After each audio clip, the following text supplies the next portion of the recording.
가장 밑바탕의 실수는 역전할 수 없는 실수가 나오니까 이렇게 얘기하는 사람 중에 제가 성공한 사람 한 명도 못 봤어요. 대 인생의 어떤 그 계획을 짜고 뭐 시도를 하고 도전과 모험을 한다? 우리는 눈살 찌푸리게 했던 그 땅이 완전 기회의 땅이었던 거지.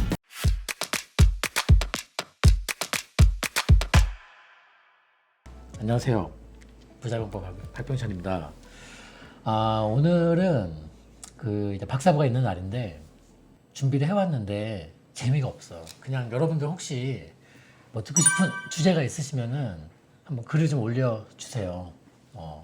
그렇게 한번 좀 봐드리는 게 저도 좀 재밌고. 오세훈 시장 재개발 발표 언제 할까요? 천누님. 네, 공모가 이제 시작됐고 연말에 한다고 하니까. 근데 저는 어떤 생각이 들었냐면은 요즘 이 노후주택가들 이렇게 다니다 보면은 엄청나게 그 동의서를 걷고 있는 지역들이 많아요. 근데 서울시에서는 그 지역들을 다 재개발로 지정할 생각은 없잖아요. 그러면 이거는 이제 뭐냐? 일단은 몇몇 서울시에 이제 선택을 받은 지역들이 신규 재개발로 편입이 될 것이고, 편입되는 순간 엄청난 시세 폭등을 우리가 지켜보게 될 것이고, 그러면은 동의서를 거뒀던 지역들 중에서 재개발 후보에서 떨어진 지역들조차도 오를 거다. 그런 일이 벌어질 거예요. 그런데 제일 중요한 거는 단독주택의 경우에는 개발이 안 될 곳에 사시는 게 좋고요. 빌라나 이런 소형 부동산을 볼 때는 재개발에 뭐 포함될 그런 가능성을 보고 구입하시는 게 좋아요. 그러니까 단독주택이나 다가구 주택, 뭐 상가 건물, 좀 규모가 있는 부동산들은 재개발에 속하는 게 결코 좋은 일이 아니에요. 그거는 여러분들이 넓은 땅을 소유하고 있는 그런 경험이 있는 상태에서 재개발을 겪어보면 무슨 말인지 아실 텐데, 우리 보통 재개발 구역에서 큰 지분 소유자분들은 다 반대하십니다. 왜냐면은 아파트 필요 없거든요. 내가 갖고 있는 내 땅과 내 건물이 최고거든요. 근데 이제 조그마한 빌라를 소유하신 분들은 재개발로 속하면은 동의서를 열심히 내시죠. 상식이에요. 이런 상식을 가장 기본, 기초 이런 데서 실수가 나오면은 복구를 못 해요. 왜냐면은 이 가장 밑바탕의 실수는 역전할 수 없는 실수가 나오니까 항상 그 정도는 상식으로 알아주시면 좋겠고요. 투자의 철학. 안녕님. 그래요. 좋은 주제네요. 투자의 철학. 투자의 철학에 대해서는 제 생각에 중요한 건 사람이 고집이 있어야 돼. 고집이 없는 사람 치고 성공한 사람 잘 못 봤고 제 주변에는 없어요. 그래서 예를 들면은 이런 거죠. 우리 일을 할 때 뭐 그렇게까지 하니? 이런 사람들 중에 이렇게 얘기하는 사람 중에 제가 성공한 사람 한 명도 못 봤어. 투자든 우리 일이든 다 똑같아요. 다 똑같고 다를 거 하나도 없어. 그냥 그 임하는 자세가 똑같아요. 대상이 다를 뿐이지. 근데 이제 보통 뭐 그렇게까지 그 정도까지 하니? 라고 얘기 들으신 분들이 대체적으로 성공을 많이 하셨고, 잔소리를 어찌 보면 이거는 이제 우리가 어찌 보면 잔소리일 수 있죠. 야, 이거 왜 확인 안 했어? 이거 확인해야지. 이거 바꿔. 이런 거에 대해서 거부감을 느끼시는 분들이 그냥 성공한 사람 내가 못 봤다는 거예요. 없어. 극도의 완벽주의자분들이 많고 극도의 예민한 사람들이 많아요. 부동산으로 뭐 이렇게 막 해보겠다는 분들 가끔 면접 보면은 이 친구가 고집이 있냐. 어찌 보면은 이제 뚝심 뭐 이런 거를 제가 다 고집이라고 표현할 수도 있는데, 일단 기본적으로 전 그래요. 그래서 예를 들면은 저는 그 부모님 말을 잘 안 듣는 애들에 대해서 저는 되게 높게 쳐요. 되게 높게 칩니다. 물론 설령 분명히 그런 선택을 해서 후회할 거를 알죠. 알죠. 알아도 그런 고집을 한번 피고 본인이 깨닫고 다음부터 알아서 바꾸는 그런 거. 그런 게 되게 좋은 것 같아요. 그래서 고집이 센 게 저는 일단은 제 투자 철학에서는 저는 맞다고 보고, 약간 저는 이제 부정적이에요. 예를 들면은 어떤 부동산을 누가 이제 막 좋다, 무슨 정보가 있다, 막 이렇게 얘기할 때 일단은 삐딱하게 보고, 그렇게 부정적으로 보더라도 좋아 보인다면 정말 좋은 거야. 저는 교과서적인 그대로 안 살아왔고 교과서랑 다르게 살아왔기 때문에 철학이 그쪽 방향일 수밖에 없어. 부동산 관련된 책 이런 거 되게 싫어하고요. 다 쓸데없는 소리밖에 없고 책팔이 하려고 만든 책들이니까 의미가 없다고 보고, 책을 쓰면 또 이게 뭐 판매가 될 책을 또 써야 되고, 그래서 이제 그런 게 이제 이제는 이제 그렇게 하고 싶지가 않아서.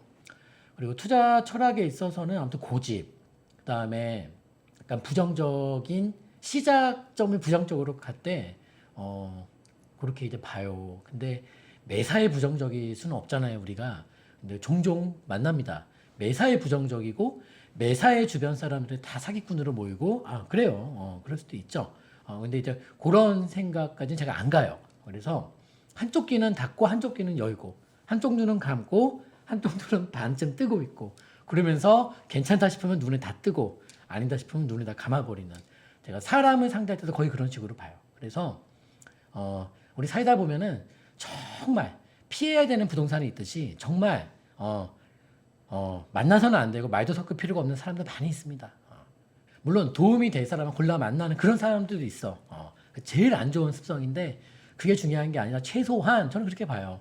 도움될 사람은 찾지 않아도 돼. 다만 나한테 해가 될 사람은 피하자는 거예요. 딱 거기까지입니다. 일단은 그렇게 해서 저는 고집이 내가 눈을 뜨고 나서는 고집이 신념으로 바뀌고, 한번 정해진 신념은 바꾸지 않습니다. 제가 남의 말을 잘 들은 그런 스타일이었으면은 지금 되게 힘들게 살고 있지 않았을까. 왜냐면은 가세가 기울면서 시작점이 너무 내려갔었기 때문에 극복을 정상적인 방법으로는 제가 어떻게 할 수가 없었던 상황이었기 때문에 후회는 전혀 없습니다. 되려 그때 그렇게 고집을 안 피웠다면 어땠을까 생각하면 아찔해요. 정말 아찔해요. 그러니까 제가 어릴 때 예를 들면 이런 경험 있죠. 자, 학교, 집이 있어. 그러면 보통 학교에서 집에 와. 같은 길을 다녀. 이렇게 하지 않았고, 궁금해. 하루는 이쪽 길로 이렇게 가. 또 하루는 이렇게 가. 그래서 한 번은 혼났어요. 왜 돌아서 오냐고 집에. 혼났는데 지금도 가끔은 최단거리로만 다니진 않아요. 옛날에 저 영등포가 직장일 때는 강남까지 갈 때 별별 길로 다 다녀봤어. 그러면서 합정을 지나가면서 합정 옛날 얘기지. 합정이 이게 밤에 완전 살아있네요, 얘네들은. 합정 왜 이래? 이거 왜 살아있지? 궁금증도 갖게 되고, 알아보니까 궁금증 때문에 알아보니까 클럽 문화를 알려면은 밤에 일찍 집에 가면 안 되거든요. 뭐 제 핑계일 수도 있지만 밤에 싸돌아 다녀야 돼. 집에 일찍 들어가면 뭐 세상을 뭘 알아. 알긴 개뿔 알아. 막 다녀야 되는데 맨날 같은 길로 다니고 그러니까 계속 혼자 그 쳇바퀴에 나를 가두는 거야. 누가 나를 대신 가다 주는 게 아니라 내가 들어간 거지. 내가 계속 보호막을 치고 스스로 갇혀 있는 거지. 그러니까 생각이 계속 이게 상자 속에 갇혀 있고, 뭐 특별한 생각 하나하나 못 하고 요만한 작은 도전도 못 해. 그냥 누가 정해준 대로. 이거 어떻지? 이거 한번 해보자는 그런 제안 하나 안 하는 거예요. 그게 왜 그러냐? 작은 행동만 봐도 안다니까. 갇혀 있어. 자기 그냥 혼자 생각에 갇혀 있어. 약간의 변화만 시도해도 뭔가 두렵고 불편하고 귀찮고 이러신 분들이 뭔가 내 집 마련의 어떤 틀을 깨고 시도를 한다? 못하지. 일상생활에서 이 작은 것도 하나 못 푸시는데 이 틀을 못 깨보시고 나오시는 분이 어떤 대인생의 어떤 그 계획을 짜고 뭐 시도를 하고 도전과 모험을 한다? 못해. 절대 못해요. 그러니까 저는 작은 거 여러분 작은 거 할 게 많아. 에? 작은 거 할 게 많아. 정말 많아요. 근데 그거를 우리가 여러분들 자녀분들이 계시다면은 뭔가 특출난 행동이나 보편적이지 않은 행동이나 말을 하는 거를 제재를 하지 마세요. 애 망쳐. 그게 다 상상력이 무한한 잠재력을 여러분들 틀로 다 가둬버린다니까? 그러면 안 돼. 그러면 안 돼. 말 잘 듣는 친구였으면 저도 되게 힘들게 살고 있을 거야, 지금요. 그래서 저는 말 안 듣는 게 맞다고 봐요. 말 안 듣는 게 맞다고 봐요. 근데 우리 이제 집에 딸이 있고 아들이 있는데 정말 강성이거든요. 그래서 정말 강성인데 그래요. 맨날 이제 그렇죠. 네. 한편으로는 제가 좀 와이프랑 그런 면에서 충돌을 좀 겪죠. 공부하지 마라. 대놓고 얘기합니다. 공부하지 마라. 공부하지 마. 놀아. 놀아. 대판합니다. 대판합니다. 대판하더라도 그게 저는 맞다라는 생각을 가지고 있습니다. 대판하더라도. 네, 최윤정님, 우리 아들 대박 성공하겠네. 맞습니다. 성공할 겁니다. 성공할 겁니다. 근데 이제 한번 꺾여봐야지 좀 다듬어지면서 더 노련하게 본인이 잘 가요. 고집 피우는 친구들은 깨달음만 있으면 알아서 잘 가요. 부모님이 도와주지 않아도 돼. 알아서 잘 갑니다. 근데 자꾸 여러분은 평생 자녀분이 60, 70 먹을 때까지 보호해줄 수도 없는 상태면서 자꾸 이런다니까. 끝도 없어. 끝도 없어. 뭐 한 120세 살 겁니까? 아니잖아요. 못 살잖아요. 사람이 120세 어떻게 살아. 그러니까 노후 때 다 무너진다니까. 저기 신도시 가가지고 상가 잘못 받아가지고 평생 모은 거 다 날려먹는다니까. 그래서 저는 오늘 이제 강의 주제 준비해 왔지만 사실 상가 분양가 상한제나 시행해라. 주택 분양가 상한제 말고. 왜? 노후 재산 다 어렵게 모은 거 신도시 상가 분양받아서 다 날려먹는다. 그게 주택 분양가 상한제보다는 상가 분양가 상한제를 실시해야 되는 이유이다. 이런 생각도 갖고 있습니다. 다 까먹어, 다 까먹어. 한 방에 가는 거야, 한 방에. 그러니까 딱 두 가지예요. 만나지 말아야 될 부동산과 만나지 말아야 될 사람. 이 두 가지만 우리 인생에서 피하면은 우린 무탈해. 최소한 큰 돈은 못 벌더라도 망하지는 않는데 이 둘 중에 하나를 우리가 살면서 꼭 만나게 돼 있단 말이죠. 여기서 중요한 건 제가 이제 옛날에 그 대곡에 땅을 살 때였어. 맞아. 그때. 그 오프라인 강의를 하는데 얘기했죠. 제가 이제 대곡에 땅을 샀는데 사람들이 눈이 동그래져요. 거기가 그린벨트입니다. 하니까 갑자기 눈이 더 커져. 미쳤구나. 그린벨트에 땅을 사는 정신 나간 사람의 강의 내가 듣고 있구나. 15년도였던 것 같아요. 지금부터 6년 전이네요. 6년 전. 눈이 많이 온 날이었어요. 아무튼. 그래서 미친 사람. 절대 농지입니다. 그린벨트입니다. 이것을 본인이 이걸 나의 신념과 고집으로 꺾을 수 있는 사람만 갈 수 있는 길입니다. 근데 우린 보통 뭐라 그러죠? 내가 뭘 판단하려고 그래. 조언이 필요해. 꿈사탕님, 네. 후원 감사합니다. 우리 조언이 필요해. 그러면 우리 조언 얻기 제일 편한 게 뭐예요? 주변 사람, 지인. 이게 우리 조언 얻기 제일 편한 거잖아요. 그럼 물어봐. 야, 내가 뭘 해보려고 하는데 너 어떻게 생각하니? 근데 그분이 그린벨트 절대 농지를 한 번도 안 사본 분이야. 나도 알아요. 그린벨트 절대 농지 사면 안 돼. 저도 알아요. 근데 예외가 있는 법이지. 세상에 원칙만 있고 예외가 없는 그런 원칙이 있습니까? 없어. 예외가 우리가 예를 들면 어둠이 없는 빛이 있어요? 안 돼. 그러니까 항상 이면이 있는 거고 예외가 있는 법인데 물어볼 사람한테 물어봐야 되는데 주변에 그런 과감한 도전을 할 수 있는 친구를 그런 캐파를 갖고 있는 고수를 지인으로 두고 있는 분이 많지가 않지. 그러니까 다들 깜도 안 되는 사람에게 물어보는 것밖에 안 되는 거죠. 그러니까 뭐라 그래? 너 미쳤냐? 너 네이버에 쳐봐. 절대 농지라고 쳐봐. 그린벨트라고 쳐봐. 다 사지 말라 그러지. 너 정신 차려 임마. 그리고 강의장 가지 마 임마. 이렇게 조언을 듣죠. 그거 제가 얘기했어요. 제가 사라고 했습니까? 사라고 한 얘기 한 번도 내가 샀다고 얘기했을 뿐이야. 계약하고 왔다. 근데 나는 이 얘기했죠 당시에. 대곡 같은 경우는 이제 한강변도 멀진 않았고 이제 초역세권이었으니까. 근데 그 역도 GTX까지 해가지고 4개 역사가 들어오는 논밭. 내가 아무리 내 상식적으로 봐도 절대 농지 사면 안 되는 건데 아니 여기다 GTX까지 놔주면서 논밭인데 왜 놔줄까? 아니 GTX 노선 역사 하나 잡는 게 보통 어려운 게 아닌데 국토부에서 이 선을 잘못 꺼가지고 삐끗해서 거기다 놔준 거냐? 에? 아니잖아요. 의도가 있단 말이에요. GTX 역사에 놔뒀다면 그 논밭 한복판에. 나는 그냥 그 상식을 믿었던 거고 그거에 대해 고집을 부렸고 신념으로 갖게 된 거죠. 그겁니다. 2002년도인가 3년도인가 그럼 언제야? 당시에 신문 기사 사회면에 서울시 경찰청인가 서울시에서 성매매와의 전쟁을 선포합니다. 그래서 그냥 이거를 완전 그냥 다 없애버리겠다 싶을 정도 성매매와의 전쟁 선포 딱 하고 나서 청량리의 그런 성매매 업소 여기 용산역 앞에 그 전면지구 앞에 그런 성매매 업소 뭐 미아리든 어디든 서울 시내 모든 성매매 그가 몰려 있는 그 지역들이 거의 동시에 뭐가 지정되냐? 뉴타운 도시환경 정비 사업. 그러니까 이름만 다를 뿐이지 전 성매매 지역들이 전체 다 뭐가 지정된다? 개발지로 지정됩니다. 그것도 뭐로 지정된다? 고밀개발. 왜? 성매매 업소들이 위치한 자리들이 교통의 요지, 초역세권, 이런 것들인데 다 뭐예요? 땅이 뭐예요? 상업지역이지. 상업지역은 아파트 20층 올리는 게 아니에요. 드립다 올려버리지. 드립다 올려버리지. 그 땅이 우리는 눈살 찌푸리게 했던 그 땅이 완전 기회의 땅이었던 거지. 쉽게 말하자면. 네?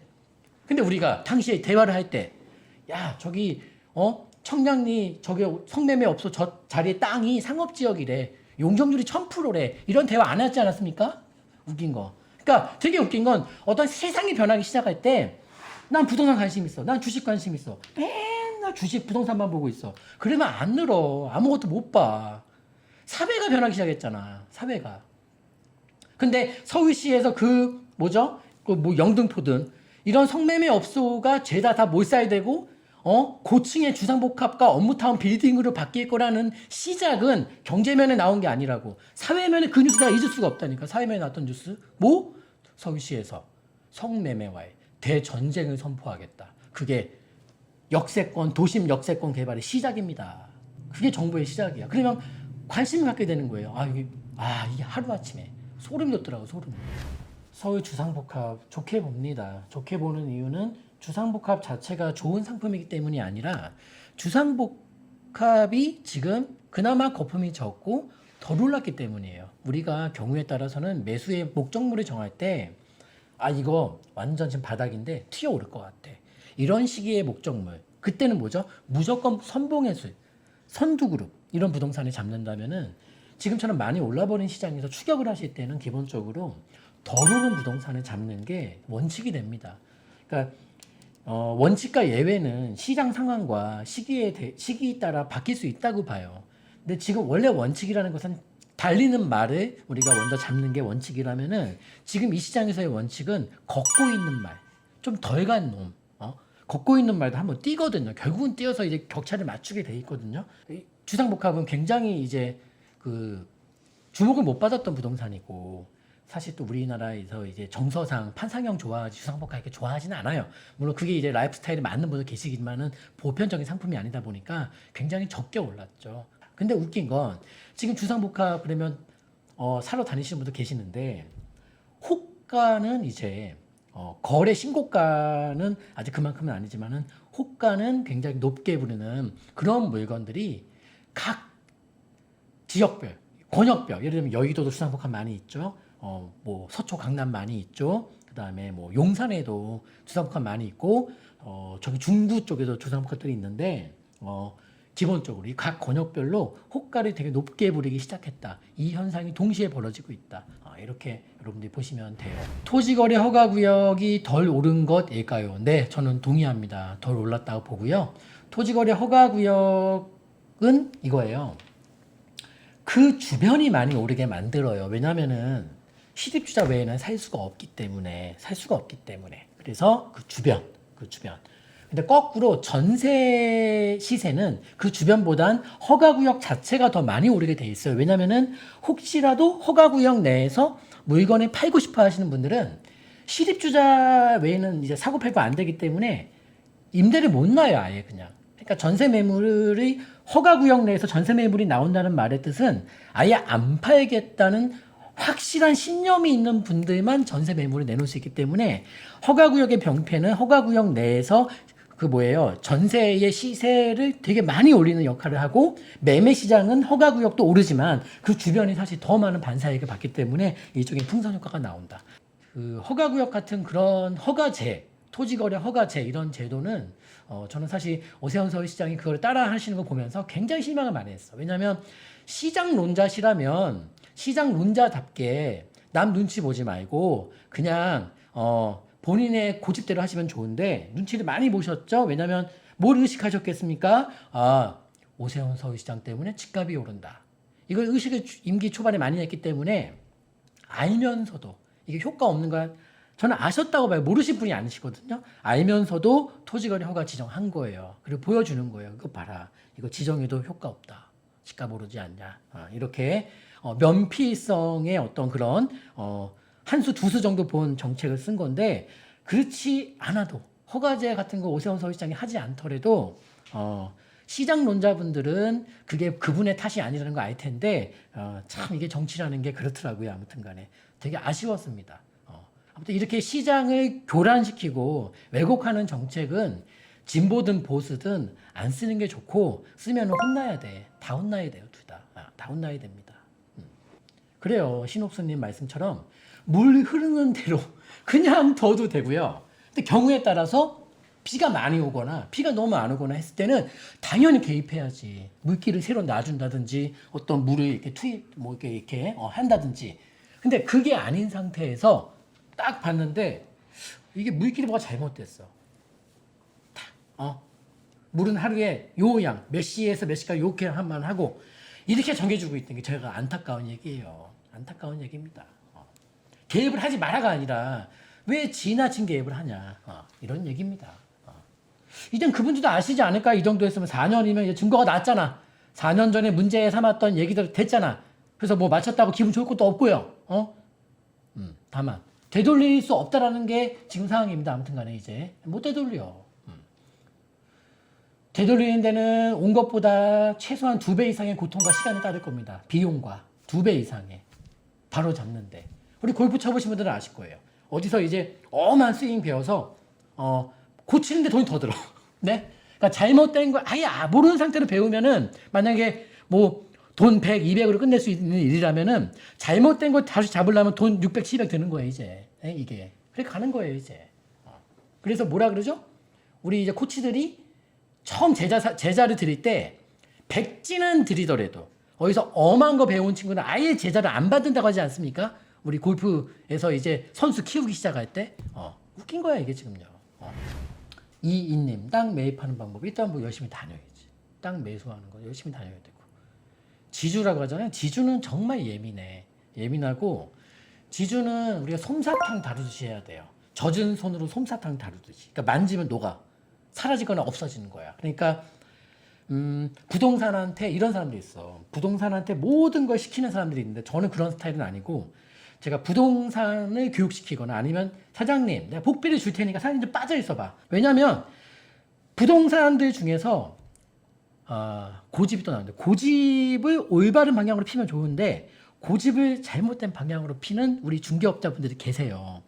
그러면 그분 얘기 듣고 있다가는 여러분 죽도 밥도 안 돼. 그러면 딱 앉혀서 만나서 얘기하죠. 아니나 다를까 이 중개업자 사장님께서 이 매도인과 감정전을 막 벌이고 있던 거지. 매도인이 이치에 합당하지 않은 주장을 피고 있다. 지금 지주분이 여러분 나는 사는 입장인데 예를 들면 파시는 분이 지주라고 얘기합시다. 지주. 건물이나 땅을 갖고 계신 분이 정도에 되시는 분이라면 여러분 산전 수전 다 겪으신 분이야. 그런 분들이 당연히 자기한테 유리한 얘기만 하는 게 상식인데 부동산 사장님 기분이 상한 거야. 왜 이렇게 자기밖에 모르냐는 거지. 근데 잘 보세요. 그렇게 해서 시간이 한 달, 2달 가죠. 손해보는 건 매수인이야. 왜? 값만 올라. 빨리 상황을 내다봐서 이 중개업자분 앞뒤로 막혀있네. 일단 근데 물건은 좋은 거 나한테 얘기해줬네 싶으면 사장님 복비 줄 테니까 좀 빠져 계셔. 자리만 마련해줘. 내가 알아서 할게. 해서 저는 그런 식으로 아까 뭐 건물 지을 만한 땅이나 또는 건물이나 아니면 좀 고가의 재건축이나 제가 주인을 만나서 직접 설득한 게 많아요. 근데 우리 보통 부동산에 이제 한참 통화해요. 한참 통화하고 전화 끊고 맨날 기다리는데 일에 진척이 없어. 그거는 그 부동산이 일을 못하는 사람인데 어떻게 운 좋게 나한테 좋은 물건을 줬을 뿐인데 계속 그 사람한테 의존하는 거예요. 사장님 뭐 없어? 안 돼? 결국 뭐라고 오죠? 한 3, 4개월 지나서 전화 오죠? 한 3억 올랐어. 5억 더 달래. 이렇게 되는 거야 결국은. 나만 손해인 거야. 나만 손해인 거. 판을 빨리 내다보세요. 판때기를 빨리 보라는 거야. 판때기를. 응? 판때기를. 저는 별거 다 물어. 그래서 매도인이 집이 어디냐, 무슨 일 하냐, 실제로 사는 집은 어디냐, 자녀가 몇 명이냐, 뭐가 문제냐, 등등등. 그러니까 매도인의 작은 단서 하나라도 우리가 찾아내자. 옛날 영상에 다 올려놨어요. 그런 것들이 중요한 거야. 내가 만나기 전에 모든 걸 다 파악하고 만나야 되잖아. 최소한 만나야지. 그래서 만났을 때도 대화 오래 할 것도 없어. 5분 만에 빨리 판단 내야 돼요. 내가 판단 딱 내서 답을 내야 돼. 이분은 이 매도인은 내가 단 1도 꺾을 수 없는 사람이구나. 아니 이 매도인은 내가 이 정도 주면은 이 정도 나한테 양보해 줄 분이구나. 이거 답을 빨리 내셔야 돼. 근데 경우에 따라서는 물건이 너무 좋은 물건이라면은 그냥 얘 요구사항이 열이라면 열 다 받아주고 빨리 끝내는 경우도 있어. 그게 상책이에요. 그분 자리에서 일어나고 다시 만나면은 돈 5, 6억도 올라 있어. 항상 그렇게 돼 있어요. 항상 그렇게 돼 있어. 부동산도 사실 보피냐 받으면 되는 거 아닙니까? 근데 나 기분 나쁜 얘기했다고 하면서 막 싸우고 똑같이 독소를 퍼붓고 매도인한테 이런 부동산들이 있어. 네, 지금 여러분들이 살까 말까 시행하는 부동산이 이런 중개업자분이 가운데서 중재하고 있는 건 아닌지 한번 돌아보세요. 지금 이래 진척이 없어 진짜. 진척이 없어. 그냥 다 필요 없고 보피 줄 테니까 나 만나게 해줘. 이렇게 한 번만 해보세요. 여러분 뭐 안 잡아가. 큰일 안 나. 근데 이거를 못해. 이거 누가 어디 하지 말라고 법에 나와 있습니까? 매수인이 직접 매도인 설득하면 안 된다고 어디 나와 있습니까? 안 나와 있잖아. 근데 안 한다고. 왜? 여러분 일상을 보세요. 요만큼 작은 것도 작은 변화 시도를 안 준다니까. 그런 굴레를 갖지 마요. 그냥 여러분 마음대로 살면 돼. 남한테 피해 안 주면 되잖아요.